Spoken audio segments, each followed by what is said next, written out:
생세포 분열이 있어요 라고 배웠었어요. 오케이.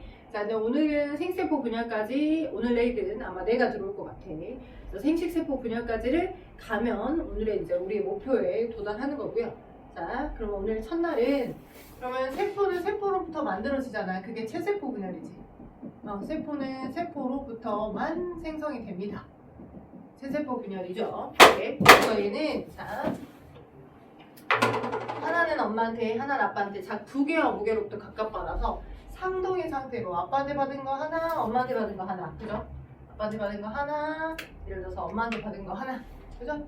엄마한테 받은 거 하나, 아빠한테 받은 거 하나, 네, 아빠한테 받은 거 하나, 엄마한테 받은 거 하나, 뭐 이런 식으로 해서 사람은 총 몇 개가 있었어요, 이게. 여러분의 체세포 안에 유전 정보, 염색체, 염색사라고 하는 것이 총 몇 개? 23사, 46개, 그죠? 여러분은 총 세포 세포가 이렇게 있으면 이게 세포야. 여기가 지금 핵이야. 그죠? 세포 속, 핵 속에, 그죠? 핵 속에 엄마 아빠로부터 물려받은 유전 정보에 해당하는 염색체가 각 종마다 다 개수가 다 달라. 염색체의 수가 23쌍, 즉 46개 가지고 있더라. 맞죠? 근데 그 46개 중에 일반적인 형세를 관여하는 건 총 44개. 1번부터 22번까지 총 22번째에 해당하는, 그지? 22쌍에 해당하는 개가 총 있고요. 22쌍에 해당하는 거. 그리고 마지막에 남자는 성염색체로 X, Y를, 그죠? 여자는 성염색체로 X 염색체 2개를 갖고 있더라. 그죠? 그래서 여기 마지막에는 XX나 XY가 성염색체, 그죠? 성별을 결정하는 것과 관련된 유전자가 여기 많이 놓여있다라고 말씀을 드렸죠. 성염색체에 기억하시면 좋을 것 같아요. 자, 그러면 사람은 조직 덩어리 자체가 사람의 경우 이제 남자든 여자든, 그러니까 인간이라는 종, 동물이라는 종은 뭐가 있어? 순환계가 있어. 듣고 있어, 민호야? 순환계.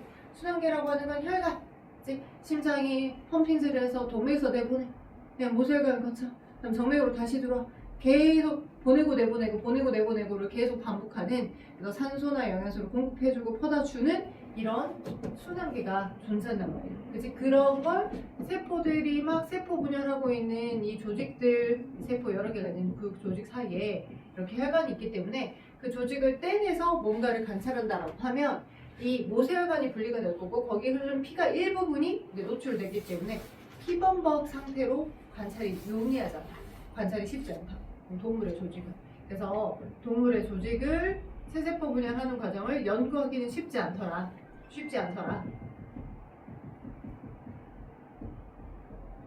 오케이? 쉽지 않더라. 그래서 쉽지 않기 때문에 우리는 뭘 하냐? 식물을 이용해서 체세포 분열을 관찰할 거야.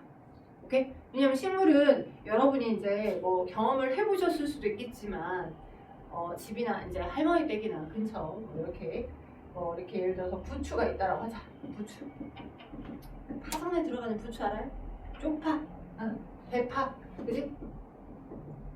예전에 한참 이제 너무 겨울이 추워가지고 농산물 가격이 되게 비싸진 적이 있어. 그래서 이제 대파가 우리 보통 이제 된장국에나 기본 디폴트 값으로 들어가야 되잖아. 그래야 국물이 시원해지는데 너무 비싸서 대파 테크 한다고 대파를 사가지고 사람들이 수경 재배를 해. 그래갖고 이제 재배를 하면 여기 약간 이게 약간 햇빛 받으면 약간 자란단 말이야. 그러면 여기를 딱 잘라. 그러니까 거의 끄트머리까지 다 자르면 안 돼. 이 머리는 여기를 머리라고도 사람들이 표현하긴 하지만 이 실질적으로는 식물의 뿌리겠죠. 뿌리 부분을 잘라내면 안 돼. 뿌리는 그대로 놔둔 채로 여기 한 요 정도까지를 잘라서 이제 뭐 이렇게 도마로 숑숑숑 잘라서 된장국에 넣어서 먹어.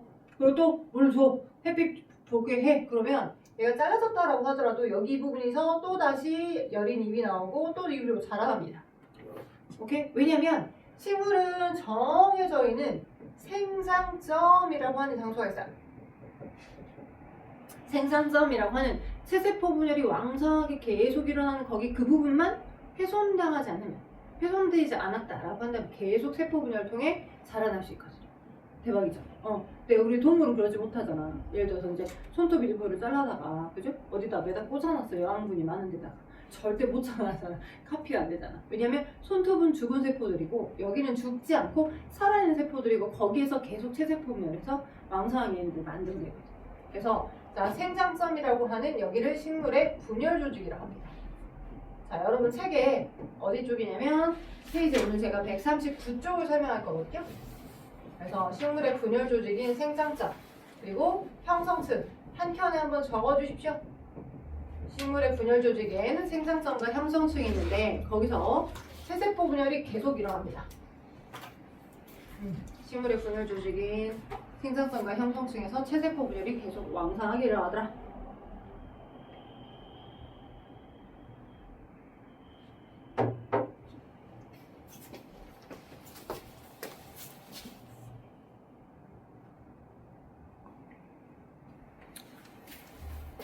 식물의 분열 조직인 생장점과 형성층에서 체세포 분열이 왕성하게 일어나더라.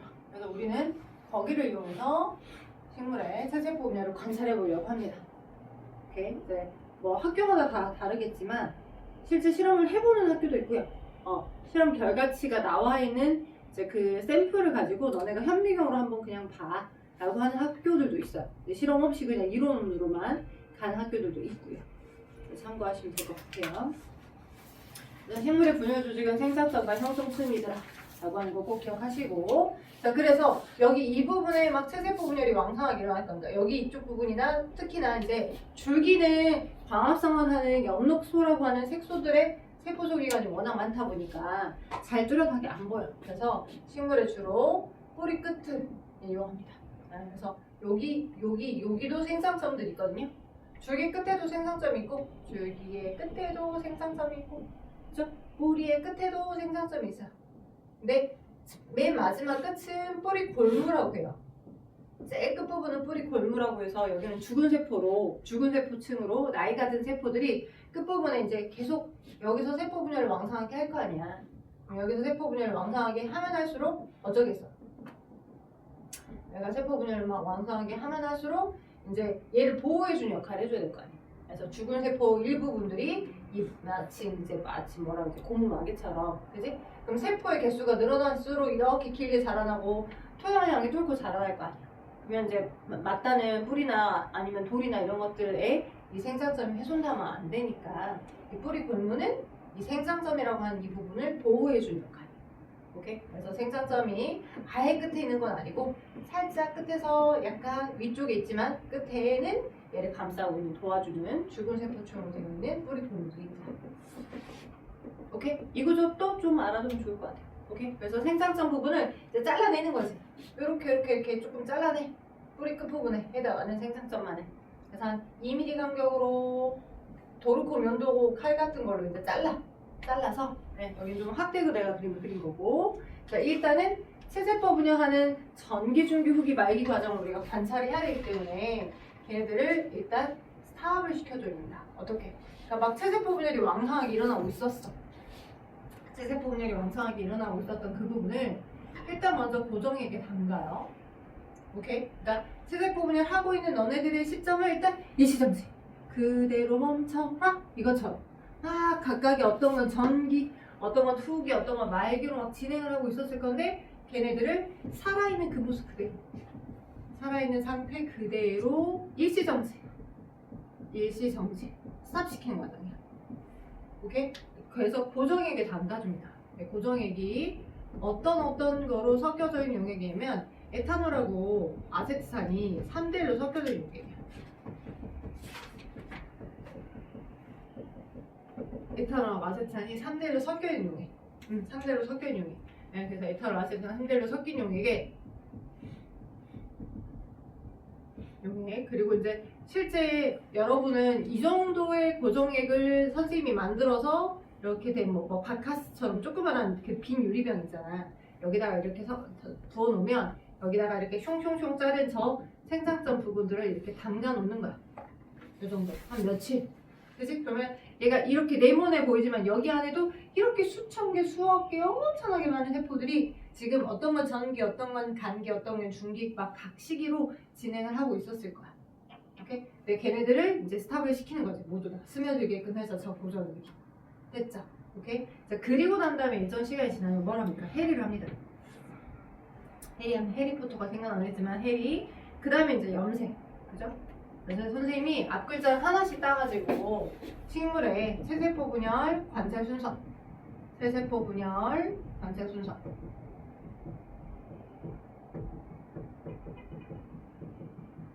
고해, 염분화. 앞글자를 꼭 하나씩 따서 기억을 해두시면 좋을 것 같아요. 고해, 염분화. 고정, 해리, 염색, 올립니다. 자, 고해, 염분화. 이 순서로 진행합니다. 페이지 139쪽이야. 민호야, 139. 고해, 염분화. 고해, 염분화. 그죠? 고해, 염분화. 하나씩 하나씩. 그래서 고정 과정 설명했고요. 그 다음에 이제 그 다음 들어가야 될 게 뭐가 있냐? 해리.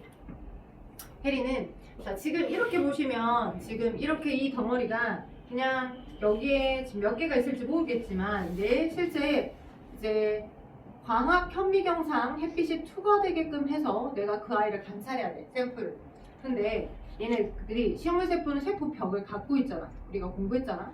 이렇게 있고 또 위로도 또 있고 또 위로도 또 있어서 여러 층을 만약 이렇게 이루고 있으면 이루고 있는 상태들로 어떤 건 전기 어떤 건 중이 이러면 햇빛이 투과돼서 내 눈으로 관찰이 쉬울까? 어렵겠지. 관찰되기 어렵겠지. 그래서 최대한 얘네들 이 아이들의 세포벽 사이사이 어떤 텐션 그지? 세포벽들이 짱짱이 서로 이 세포 저 세포 각각들을 막 붙잡고 있단 말이야. 근데 그 세포벽에 수소이온을 처리를 해주면 세포벽이 약간 텐션이 흐물흐물해져. 그래서 이제 세포벽을 느슨하게 하고 조직을 느슨하게 해서 마지막엔 얘를 얇게 잘 펼 수 있게끔 하기 위한 그런 역할을 수행하는 거예요. 그래서 해리 같은 경우는 어떻게 한다? 자, 묽은 염산에 염산. 그럼 얘는 화학식이 HCl이거든. HCl. 그래서 HCl이라고 하는 묽은 염산을 처리해준 용액에 여기다가 저 이제 고정액에 담갔던 아까 쟤네들 바카스병에 담아뒀던 얘네들 있겠지. 얘네들 이제 건져내. 얘네 덩어리들 건져내서 저 해리할 수 있는 용액 묽은 염산에다가 한 뭐 예를 들어서 65도 정도시의 온도가 유지되도록 묽은 염산을 놔둔 용액에 저 용액을 저 조직들 담궈. 그러면 묽은 염산이라고 하는 것 안에는 수소이온이 있고 이 수소이온들이 얘네들의 텐션의 세포벽 사이사이로 약간 스며들어가. 그래서 이 세포벽의 어떤 장력, 짱짱하게 결합된 어떤 화학적 분자를 흐트러주는 역할을 한다. 오케이? 그래서 세포벽의 힘이 느슨해지는 거야. 나중에 우리가 뭐 해부침이나 이런 것들로 좀 힘을 줘서 얇게 잘 펼쳐지게끔 우선 작업을 먼저 하는 거지. 수소이온을 넣어주고 얘가 화학적인 결합이 흐물흐물해주는. 그걸 우리는 해리하는 과정에서 뭐라고 하냐? 조직을 유연하게 한다. 또는 세포벽을 느슨하게 한다. 이렇게 표현해. 조직을 유연하게 하더라, 아니면 세포벽을 느슨하게 하더라. 마지막에 이제 분리하거나 압착을 할 때 좀 수월하게끔 하기 위해서 그 선작업을 하는 거지, 우선 작업. 됐죠? 그래서 고정 해리 염색 이렇게 진행할 건데 느슨하게 한 상태에서 그 다음에 이제 해리까지가 다 됐어. 그러면 아까 얘기했던 것처럼 얘네들이 이제 세세포 분열하는 과정에서는 복제된 이후에 이렇게 막대기 같은 모양의 뭐가 돼? 이걸 뭐라 했어? 그렇지, 염색체라고 하죠. 염색체. 이렇게 된 염색체, 저렇게 된 염색체, 각각 염색체가 있겠죠. 계속 떨어지죠. 선생님 옷에 걸려서. 이렇게 계속 염색체라고 하죠. 염색체. 그러면 그 염색체를 잘 이제 스며들게끔 염색이 스며들게끔 해줘야 저 나비 같은 구조들이 잘 보인단 말이야. 그래서 염색액을 처리를 해줘서 염색이 되게 하는 거야. 오케이? 그때 이제 식물 같은 경우는 아세트산 카민 용액 또는 아세트 오르세인 용액. 책에는 아세트산 카민 용액으로 염색을 한다라고 되어 있죠. 근데 거기다 하나 더 적어주세요. 세 번째 그림에 아세트산 카민 용액 써져 있지만 아세트 오르세인이라고 하는 용액, 아세트 오르세인이라고 하는 용액도 각 세포의 염색체와 핵을 잘 염색할 수 있어요. 염색체와 핵을 염색할 수 있어요.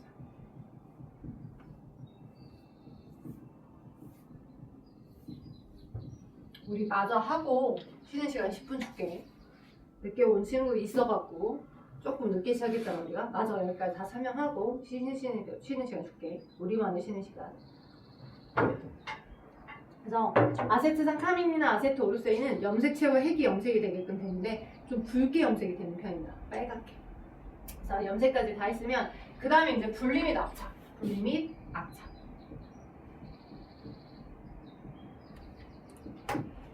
분리는 어떻게 분리하냐? 자, 뭐 해부침이나 지금 거기 책에 맨 위랑 아래쪽에 그림 나와 있죠. 아세트산 카민용의 그 오른쪽에 보니까 해부침이 있고요. 그래서 뭐 이렇게 이런 조직 덩어리들이 만약 있으면 자 이제 해리까지 했죠. 염색까지 했고요.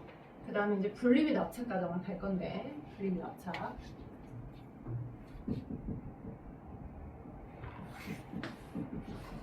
이렇게 막 느슨느슨하게 수소연을 처리해가지고 여기는 힘들이 텐션이 좀 약해졌어. 근데 이제 어떤 건 덩어리가 져 있기도 하고 어떤 건 지금 한 층으로만 있기도 하겠잖아. 근데 나는 최대한 광학현미경상 빛이 투과돼서 한 층으로 최대한 관찰해야 되는 상태이기 때문에 해부침, 그 약간 날카로운 침 같은 걸로 위에 있는 덩어리들 뜯어내는 거야. 뜯어내서 야, 이 아래층으로 내려가 이런 식으로. 뜯어내가지고 아래층으로 좀 내려가서 한 층으로 얇게 펼쳐진 도포가 된 상태에서 내가 관찰할 수 있도록. 그래서 해부침으로 분리해주는 과정이 분리 과정이고, 그리고 염색을 했는데 염색이 너무 흥건하게 되면 얘가 세포 속으로 잘 스며들지 않아서 너무 흥건한 상태다라고 하면 이제 현미경상 봤을 때 약간 불구스름한 바다처럼 보일 수 있거든요. 그래서 어느 정도는 얘를 커버 글라스를 얇게 덮고 이렇게 이제 한 층으로 펼쳐진 얘네들이 있겠지. 위로 올라간 게 아니라 한 층으로 얇게 옆으로 펼쳐진 얘네들이 있는 상태에서 커버 글라스를 좀 덮고 이렇게 덮고 얇게 천천히 기울여 덮는 거예요. 기포가 안 생기도록 덮고 난 다음에 이제 막 이렇게 거름종이 같은 거 있죠. 그래서 거름종이를 위쪽에 한번 덧대고 난 다음에 뭐 마지막 과정에 엄지손가락으로 지그시 눌러서 거름종이 속으로 염색액도 주변에 흥건해진 염색액도 좀 스며들게 하고, 그다음에 내가 엄지손가락 주고 준 힘에 의해서 압착에 의해 얘가 좀 얇게 펴지도록. 근데 힘을 너무 많이 주게 되면 어떻겠어? 이 유리글라스가 깨질 수도 있으니까 천천히. 그게 이제 압착하는 과정이야. 거름종이에 주변에 스며들었던 이 염색액들을 조금 스며들게끔 해주면서 얇게 펼쳐주는 과정. 그게 맨 마지막 압착 과정. 그래서 그렇게 해서 준비가 다 됐다 그러면 여러분 책에 보면 지금 간기나 전기, 중기, 후기, 말기들의 그림이 되게 하나씩 확 때려 나와 있는데 실질적으로 관찰을 하게 되면 현미경상 저배율로 먼저 관찰해요. 저배율, 배율이 낮은 형태로. 그러니까 저배율로 관찰하게 되면 어떻게 보냐, 이렇게 이제 도포된 여러 식물 덩어리들이, 식물세포 덩어리들이 있을 때 이렇게 식물들이 규칙적으로 이렇게 배치가 되어 있겠잖아, 그지? 그러면 저배율로 보기 때문에 이렇게로 보는 거야. 여러분을 전체 샷을 먼저 봐. 그리고 하나씩 더 당겨서 보는 게 고배율이야. 그러니까 저배율로 먼저 보고 난 다음에 너 저기 간기식인 세포가 있구나. 너 저기 중기식인 세포가 있구나. 해서 하나씩 주민을 해서 따로 촬영. 주민을 해서 따로 촬영한 걸 묶어서 지금 하나씩 다 보여준 거다 보니 실제 이렇게 저배율로 관찰하게 되면 대부분 빨갛게 염색체 모습을 그대로 가지고 있는 얘네들이 가장 많이 관찰되고요. 빨간 모습으로. 이게 지금 뚜렷한 관계가 핵이야. 왜냐면 아세트산 카민이나 아세트 오르세인은 염색을 시키는데 핵뿐만 아니라 핵막이나 염색체 둘 다가 빨갛게 염색이 되니까. 그래서 거의 대부분 간기 시기가 오랜 시간이 걸리기 때문에 대부분 뚜렷한 핵막을 가진 간기 세포들의 개수가 제일 많이 관찰돼. 오케이? 그래서 간혹 가다가 고난이 높은 데서는 그런 걸 물어봅니다. 왜 이 간기 시기에 관찰된 세포 덩어리들을, 조직 덩어리를 전체로 봤을 때 왜 뚜렷하게 핵막을 가지고 있는 간기에 있는 세포의 수가 가장 많이 관찰됩니까? 이유를 물어봐요. 많이 관찰되는 이유. 또는 반대로 이렇게 전체 덩어리를 관찰을 했을 때 거의 하나 정도나 이렇게 염색체가 정 가운데 배열된 개수가 보여. 오케이? 한 개 정도나. 예를 들어서 이제 전체 개수들에 비례해서 표현을 하겠지만 얘 지금 염색체의 덩어리 들면 얘네들이 이렇게 끌려가는 모습이겠지? 이렇게 양쪽으로 끌려가는 시기. 그다음에 이제 인지막 염색체가 나올동 말동하는 이런 모습도 있고 어떤 거는 이제 핵막이 두 개가 만들어진 얘기도 있고 그지? 그래서 이런 식으로 이제 염색체가 나올동 말동하는 모습들 염색체가 나올동 말동하는 모습들이나 이렇게 보이는 애들 뭐 이런 식으로. 근데 거의 대부분은 다 뭐야? 간기야. 그래서 왜 가장 관찰했었을 때 핵막이 뚜렷한 형태의 간기의 세포수가 제일 많이 관찰되는가라고 물어봤을 때 여러분은 뭘 설명해줘야 돼? 뭘 얘기해줘야 돼? 전체 세포 주기 중 간기가 소요되는 시간이 제일 길어. 그러니까 동시에 이 세포들 각각을 일시정지 시켰을 때 소요되는 시간이 워낙 길다 보니까 스탑을 시키는 그 타이밍상 간기에 머물러 있는 시기의 세포들이 제일 많은 거야. 오케이? 그래서 세포 주기 중, 자, 거기다 써주세요. 세포 주기 중 간기가 소요된 시간이 가장 길기 때문이다.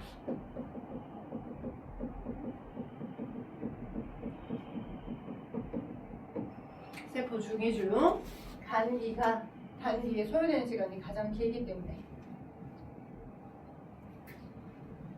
간기에 소요되는 시간이 가장 길기 때문이다 라고 작성을 해주시면 되겠어요. 그렇다면 상대적으로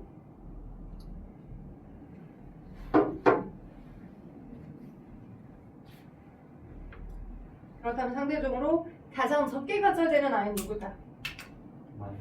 말기일까? 제일 소요된 시간이 짧은 게 누굴까? 그래서 예전도 아니다. 올해 그 우리 향원 중학교 다니는 선배가 있거든. 장흥에서 다녀요. 장흥 쪽에서 이게 뭐 하수원에서도 오고 저희 전학골에서도 많이 오는 편이야 우리 학원에. 근데 꽤 오랫동안 다녔는데 그 친구가 진짜 노력파이긴 해. 근데 뭔가 생물은 조금 좀 약간 추상적인 형태다 보니까 그러니까 눈에 까놓고 보이는 부분이 아니어서 사고하는데 조금 시간이 오래 걸리긴 했어. 그래서 제가 다 준비를 많이 했다라고 했는데 거기서 하나 틀린 게 이거야. 소요되는 시간이 가장 짧아서 이렇게로 봤을 때 가장 카운팅 되는 개수가 제일 적은 게 뭐냐면 중기야. 중기는 정 가운데 염색체가 배열되자마자 그 다음 단계로 바로 넘어가거든. 모든 염색체가 정 가운데 배열되자마자 그 다음 단계로 바로 넘어가 버리기 때문에 중기가 상대적으로 가장 짧은 시기야. 여러분이 두 개는 기억할 거야. 제일 긴 시기가 단기, 그치? 반대로 제일 짧은 시기가 그래서 관찰되는 개수가 제일 적겠죠. 개수가 가장 적은 게 중기. 얘 정도. 그죠? 중기가 가장 적게 관찰되다. 라고 알고 계시면 될 것 같아요.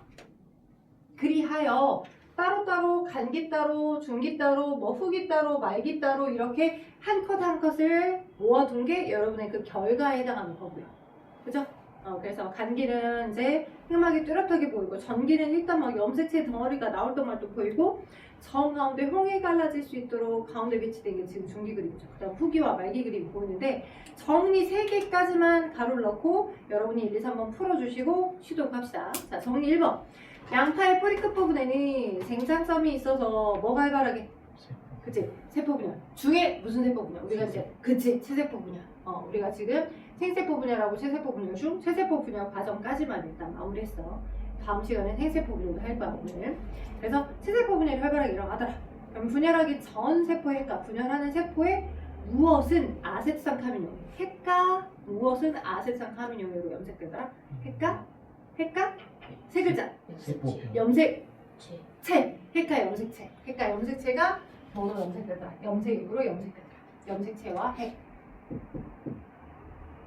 핵은 염색되더라. 오케이. 그다음 어떤 시기는 핵막이 뚜렷하고 우리 뭘로 보고? 간기. 그치? 간기는 핵막이 뚜렷하고 간기를 제외한 전기, 중기, 후기, 말기 분열하는 동안은 다 자, 염색체로만 보이는데 정 가운데 염색체가 배라는 게 중기. 후기는 염색체 안으로 끌려가고 말기에는 두 개의 핵이 다시 만들어지는 거죠. 다 분리가 잘 돼서. 그죠? 그래서 여러분은 1, 2, 3번 풀어놓고 쉬세요. 세 문제 풀어놓고 쉽시다. 자, 그리하여 지금 여러분 139쪽에 1번에 자, 체세포 분야를 관찰하기 위한 실험체로 가장 적절한 것하고 물어봤어요. 이제 거기 보시면 답은 당연히 이제 3번이겠죠. 주로 뿌리 끝에 있는 생산점을 많이 연구를 한다, 이용한다 라고 했으니까. 근데 거기 보면 1번에 백합의 꽃밭으로 나왔죠. 꽃밭. 그죠? 꽃밭이 뭐냐면 꽃밭, 뭐 조법도 아니고 꽃밭 뭐냐. 자, 이렇게 보시면 식물의 꽃잎이 이렇게 있죠. 보통 이쁘게 꽃이 이렇게 다 피면 꽃받침이 이렇게 있고 이렇게 있단 말이야. 꽃이 피고 난 자리에 식물의 열매가 맺히거든. 네, 백합은 이런 꽃은 아니겠지만 일반적인 조금 더 크기가 큰 꽃에 이렇게 암술레가 있고 수술이 있어요. 수술이. 양성하는 암술과 수술이 한 꽃잎 안에 다 들어있거든. 얘가 암술이고 얘가 수술입니다. 동물도 따지면 암컷의 생식기간, 수컷의 생식기간과 똑같아요. 꽃은 생식기간이거든. 그래서 여기 이제 수술에 꽃가루를 계속 많이 만들어주게끔 해준 이 부분을 우린 꽃밥이라고 합니다. 그래서 수술의 꽃밥 같은 경우는 생세포 분열 관찰이 용이하더라. 그래서 이제 얘는 지금 체세포 분열 관찰이기 때문에 꽃밥이라는 걸 초이스하면 안 되고 뿌리 끝을 초이스해줘야 되겠죠. 오케이? 그래서 백합, 식물에 우리가 알고 있는 백합이라는 이 백합이 우리 조개 백합 아니야? 조개에 들어있는 그 백합이라고 하는 이름을 갖고 있는 조개도 있죠. 그래서 막 조개구이에서 먹을 때 백합 되게 맛있네 막 이런 말 있는데 그 백합이 아니야. 꽃의 백합이야. 그지? 그 꽃에 들어있는 백합은 이제 백합의 수술은 지금 뭘 볼 수 있다? 생세포 분해로 관찰할 수 있다. 됐죠? 오케이. 자, 그래서 1번 답은 3번이고요. 2번 답은 가운데 별됐기 때문에 3번 중기가 되겠죠? 그다음 3번 답은 자 가나 다라 시기를 각각 봅시다. 가는 말기죠. 두 개의 핵을 보이니까 핸드폰 조심. 두 개 핵이 보이니까 말기일 거고 나는 후기, 그죠? 나는 후기. 가가 전기, 나가 중기. 그러면 순서대로 따지면 간기, 전기, 중기, 후기, 말기 이렇게 흘러가야 되니까 가, 라, 나, 가 이렇게 되어 있습니다. 가, 라, 나, 가. 됐죠? 오케이. 자, 그렇다면 일단 숙제를 체크해야 한번 해보세요. 141쪽. 141쪽에 아마도 여러분이 9번까지는 풀어져 있나요? 네, 그런 것 같아요. 10번하고 11번 숙제가 되겠습니다. 10번, 11번 숙제. 내일도 제가 좋으니까 내일까지 꼭 해오시고. 자, 그럼 우리 어디 가냐? 136쪽 한번 가봐요. 136쪽.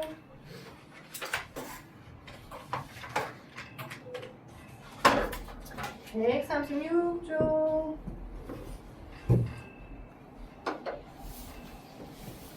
자, 136쪽. 이제는 무엇을 배우냐? 생식세포 분열. 생식세포 분열.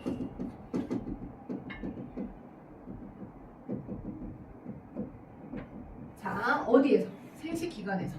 생식기관에서. 오케이? 그러니까 자손을 만들게끔 해주는 생식기관이라고 하는 장소가 있어. 여러분 몸에도 있어. 당연히 동물에도 생식기관이 있고 아까 방금 얘기했던 것처럼 식물에도 생식기관이 있어. 식물의 대표적인 생식기관 어디라고? 꽃이야. 꽃.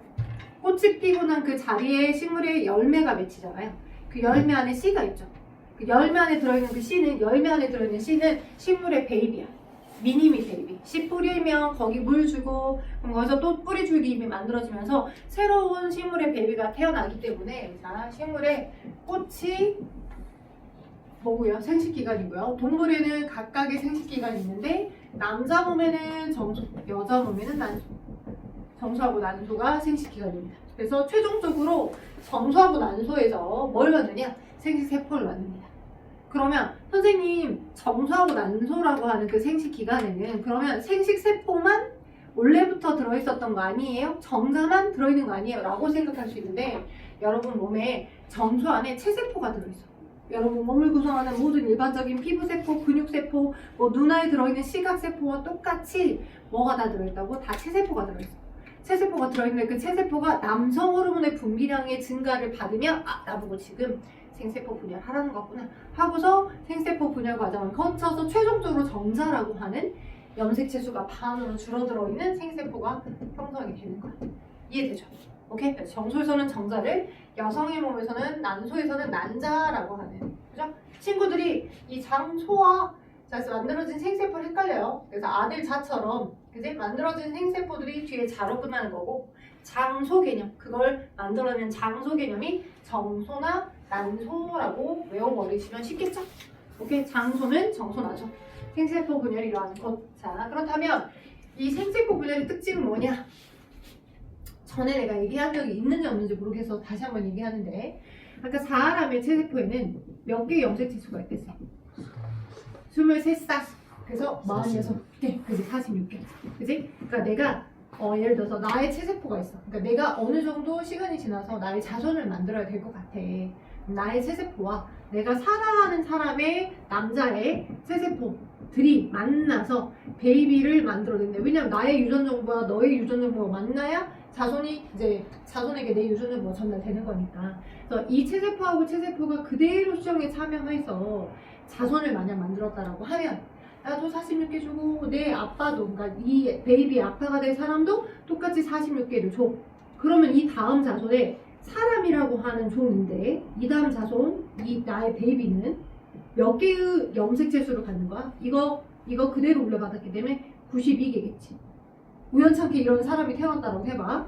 그러면 또 92개의 세대, 92개 염색체수를 갖는 그 세대가 있고 그들이 그대로 만나서 또 그 다음 자손을 만든대. 그럼 184개겠지? 그럼 봐봐. 단군 할아버지에서부터 나까지 왔을 때 엄청나게 내가 가지는 하나의 형질에 대한 염색체수가 막 무궁무진 늘어나져 있겠지. 세대마다 다 다르겠지. 근데 실제 관찰해봤더니 그러더라고. 그렇지 않더라고. 안 그러더라고. 모든 사람이라는 종은 세세포 속에 이 세대든 그 다음 세대든 그 다음 세대든 가지고 있는 염색체수가 46개로 똑같더라.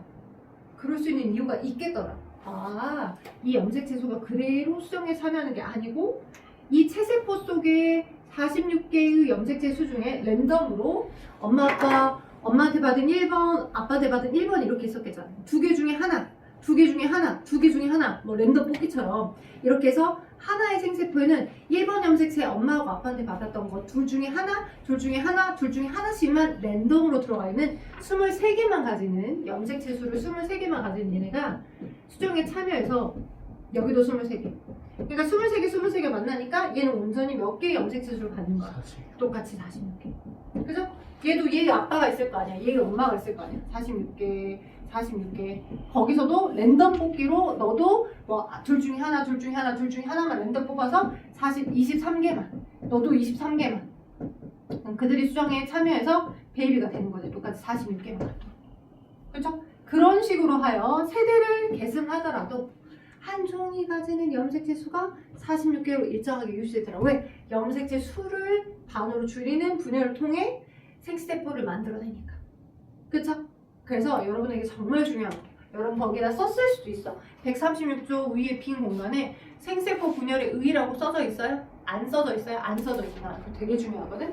자, 생세포 분열의 의의. 여기다 크게 써줄게. 생식세포 분열의 의의.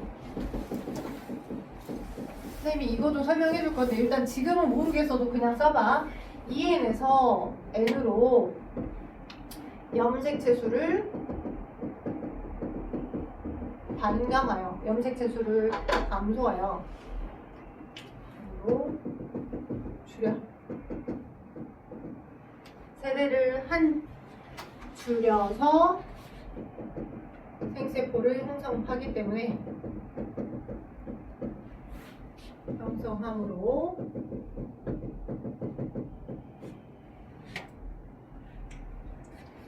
한 종이가 세대를 거듭하여도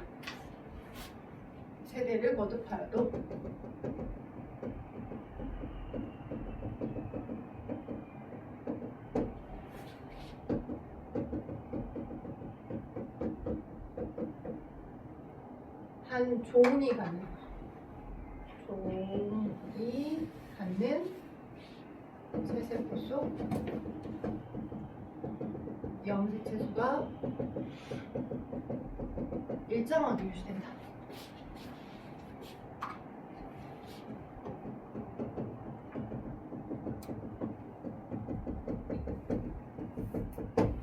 이게 생세포 분열의 의의입니다.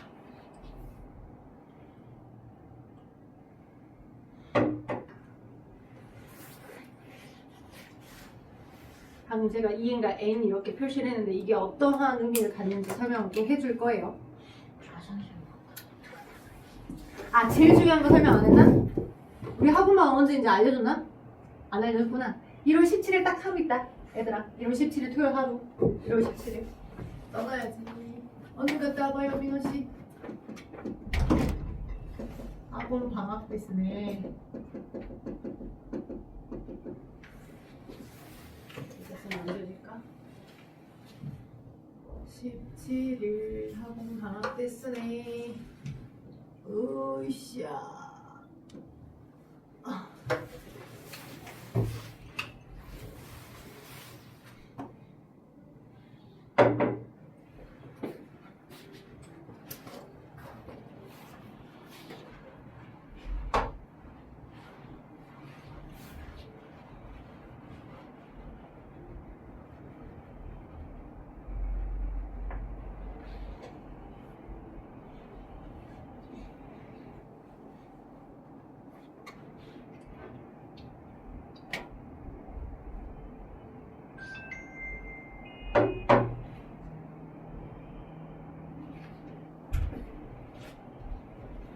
갔다 왔어요.